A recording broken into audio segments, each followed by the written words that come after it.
بسم اللہ الرحمن الرحیم۔ السلام علیکم ناظرین، اس امید کے ساتھ کہ آپ سب لوگ خیریت سے ہوں گے۔ کپتان کی دبنگ واپسی، اہم نوٹیفیکیشن جاری۔ کپتان کے راستے کی بڑی رکاوٹ دور، عدالت نے شہباز شریف پر نیا بم گرا دیا۔ اینکر عمران ریاض کی سیاست میں انٹری، ہارون رشید نے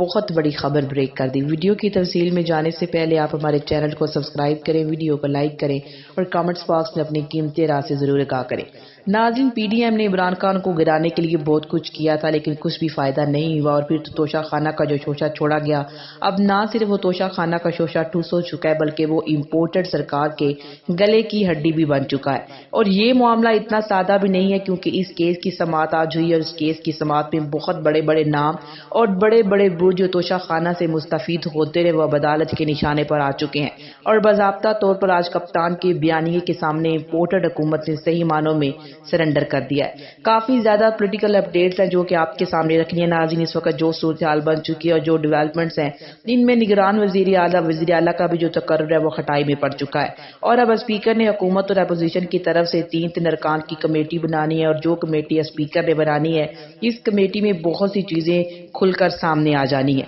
لیکن نون لیگ نے مذاق کیا ہے، نون لیگ نے جو نام دیے ہیں وزیر پنجاب کے لیے وہ بہت زیادہ مضحکہ خیز ہے۔ لیکن اب ناصر کوثر احسن بھون جو ہیں ان دونوں نے بیسکلی معذرت کر لی، اور یہ کیسا معاملہ ہے؟ ظاہر سی بات ہے ناظرین، جب آپ نگران وزیر اعلیٰ بنتے ہیں وہ بھی اتنے اہم موقع پر جب ملک سیاسی عدم استحکام کا شکار ہو تو پھر بہت زیادہ کنٹروورسیز اٹیچ ہو جاتی ہیں۔ دوسری جانب خیبر پختونخوا میں بھی نگران وزیر اعلیٰ کے تقرر کے لیے جو آئینی عمل ہے وہ شروع ہو چکا ہے۔ وزیر اعلیٰ محمود خان اور جو اپوزیشن لیڈر ہے اکرم خان دورانی، انہیں گورنر نے ہدایت کر چکی ہیں کہ مشاورت کے ذریعے ایک متفقہ نام لے لیا جائے۔ لیکن ظاہر سی بات ہے اس میں بھی دیکھنا یہ ہے کہ یہ معاملہ کتنی کھٹائی میں پڑتا ہے، کیونکہ پنجاب میں جان بوجھ کر اس معاملے کو خراب کیا جا رہا ہے تاکہ چیزوں کو اپنے حساب سے مینج کیا جا سکے اور ٹائم بائی کیا جا سکے۔ لیکن اگر عمران خان کو اس تمام صورتحال کے اندر جو بہت بڑی خوشخبری ملی ہے وہ خوشخبری بھی الیکشن کمیشن آف پاکستان کی طرف سے ملے تو مطلب بڑا واضح ہے کہ وہ خبر بہت بڑی ہے،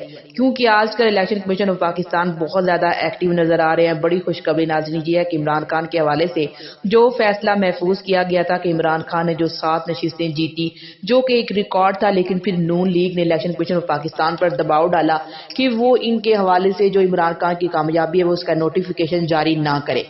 وجہ یہ تھی کہ یہاں سے فیصلہ کروا کے اگلا الیکشن جو کہ عمران خان نے 33 نشستوں پر لڑنا ہے اس کو روکا جا سکے۔ لیکن حیران کن طور پر الیکشن کمیشن آف پاکستان نے جو فیصلہ سنایا ہے اور 7 حلقوں کے اندر نہ صرف عمران خان کامیاب قرار دے دیا ان کو، جبکہ نوٹیفیکیشن بھی فوری طور پر جاری کر دیا ہے، اور این اے 22 مردان اور این اے 24 چارسدہ اور این اے 31 پشاور اور این اے 108 فیصل آباد اور این اے 118 ننکانہ اور این اے 239 کورنگی اور این اے 45 کرم سے عمران خان کامیاب ٹھہرے ہیں۔ اور ناظرین، چونکہ عمران خان انتخابی تفصیلات اخراجات کی وہ جمع نہیں کروائی تھی انہوں نے، لیکن عمران خان نے ایک اور درخواست دائر کی اور کہا کہ تاخیر سے انتخابی اخراجات کی تفصیلات جمع کروانے کو صرف نظر کیا جائے، جس کو الیکشن کمیشن آف پاکستان نے منظور کرتے ہوئے عمران خان کی کامیابی کا نوٹیفیکیشن بحال کر دیا، اور عمران خان اس کامیابی کے بعد 7 سیٹوں پر رکن قومی اسمبلی ہیں۔ لیکن ناظرین یہاں پر ایک بہت بڑا سوال یہ ہے کہ کیا آپ عمران خان کی قومی اسمبلی میں واپسی کو پی ڈی ایم روک سکتی ہے؟ لیکن یہ الیکشن کمیشن کی ایک چال بھی ہو سکتی ہے،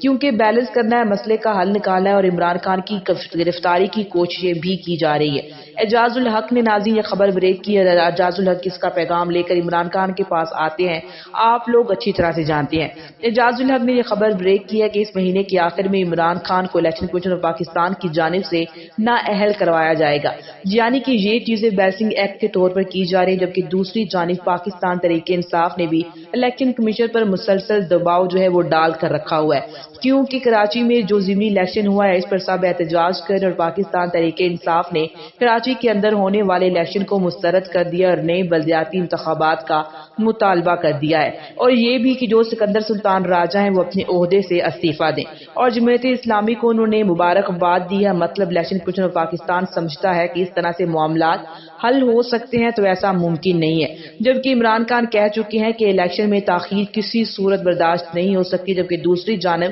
حامد میر نے یہ انکشاف کیا ہے کہ ایک طاقتور شخصیت نے مجھ سے کہا ہے، جب سے ان سے پوچھا گیا کہ 90 دن میں کیا الیکشن ہو جائیں گے تو انہوں نے صرف زوردار کہکا لگایا اور کہا کہ الیکشن ایک ساتھ ہی ہوں گے، اور ساتھ یہ بھی کہا کہ اسمبلی اپنا ٹینور پورا کرے گی، مطلب کہ ستمبر یا پھر اکتوبر میں الیکشن کروانے پر غور کیا جا رہا ہے۔ لیکن ناظرین، اگر توشہ خانہ کی اگر بات کی جائے جس میں بہت سے صحافی نون لیگ کے مہرے بنے ہوئے تھے، لیکن اب ان کو صاف سونگ چکا ہے کیونکہ امپورٹڈ حکومت کا بیانیہ ٹھوس ہو چکا ہے۔ وفاقی حکومت نے لاہور ہائی کورٹ میں توشہ خانہ تفصیلات فراہم کرنے سے انکار کر دیا ہے۔ توشہ خانہ تحائف کس کو کتنے میں فروخت کیے نہیں بتا سکتے، عالمی سطح پر پاکستان کی جگ ہسائی ہوگی۔ توشہ خانہ قوانین میں تبدیلی کریں جس کے تحت معلومات فراہمی پر قدغن لگائی جائے گی۔ ناظرین، یہ بیسیکلی لاہور ہائی کورٹ میں ایک جواب جمع ہوا ہے حکومت کی طرف سے، جبکہ یہاں پر پی ڈی ایم سے یہ بھی سوال پوچھنا چاہیے کہ جب آپ سابق وزیر اعظم عمران خان کے توشہ خانہ تحائف کے حوالے سے پروپیگنڈا کرتے ہیں تو تب بھی پاکستان کی جگ ہسائی ہوتی ہے۔ دوسری جانب ناظرین، ہارون رشید نے دعویٰ کیا ہے کہ مسلم لیگ نون ٹوٹ چکی ہے اور ہر چیز کی ایک عمر ہوتی ہے۔ قرآن مجید کہتا ہے کہ ہر گروہ کے لیے ہم نے موت رکھی ہے۔ مسلم لیگ نون کا قصہ پاک ہو چکا ہے، بلاول بھٹو کے 1% ووٹ آئے ہیں اور نون لیگ کے 19% ہے۔ نواز شریف سخت غصے میں کر کچھ بھی نہیں سکتے، شہباز شریف پر سخت ناراض ہیں، چھوٹا بھائی بڑے بھائی کی بالکل بھی نہیں مان رہا۔ ناظرین، CNN پر گفتگو کرتے ہوئے ہارون رشید نے کہا کہ بہت سی چیزیں نون لیگ کے متعلق مجھے پتا ہے، لیکن ہر چیز کا ایک وقت ہے، ہر چیز بیان نہیں کی جا سکتی۔ انہوں نے کہا کہ یہ کیسی جمہوریت ہے، کراچی میں کیا الیکشن ہوئے، کراچی میں پاکستان تحریک انصاف کو نمبر 1 ہونا چاہیے تھا، جماعت اسلامی نے تو 4 سال کام بھی کیا ہے، جماعت اسلامی کی 95 سیٹیں ہونی چاہیے تھی، سارے پیسہ کا کمال ہے کراچی میں جو دکھایا گیا، اور پاکستان تحریک انصاف کی 100 سیٹیں ہونی چاہیے تھی، 40 کیسے ہو گئیں؟ پولیس اور سول سروسز کی مدد سب کچھ کیا گیا ہے، مزاحمت کرنے والا کیونکہ کوئی نہیں تھا۔ ناظرین، پاکستان کی سیاست اور پاکستانی سیاستدانوں کے حوالے سے گفتگو کرتے ہوئے ہارون رشید نے کہا کہ عمران خان کو تو پھر بھی گوارا کیا جا سکتا ہے، لیکن نواز شریف اور شہباز شریف اور آصف زرداری کو بالکل بھی نہیں۔ ہارون رشید نے کہا کہ کوئی عام آدمی کیوں قومی اسمبلی کا الیکشن نہیں لڑ سکتا، اور صحافی برادری کے حوالے سے ہارون رشید نے گفتگو کرتے ہوئے کہا کہ اگر ہم میں سے صرف کوئی الیکشن لڑ سکتا ہے تو وہ عمران ریاض ہے، اور کوئی بھی الیکشن نہیں لڑ سکتا۔ اور ناظرین، اس بات میں کوئی شک بھی نہیں ہے کیونکہ جس طرح سے عمران ریاض صحیح کو صحیح اور غلط کو غلط کہتے ہیں کوئی اور نہیں کر سکتا، اور جس طرح سے عمران ریاض امپورٹر سرکار کا سارا پول کھول کر رکھ دیتے ہیں اور کوئی بھی نہیں کر سکتا۔ اب تک کے لیے اتنا، اسی کے ساتھ مجھے اجازت دیجیے، ملتے ہیں ایک اور نئی ویڈیو کے ساتھ۔ اللہ نگہبان، اللہ نگہبان، اللہ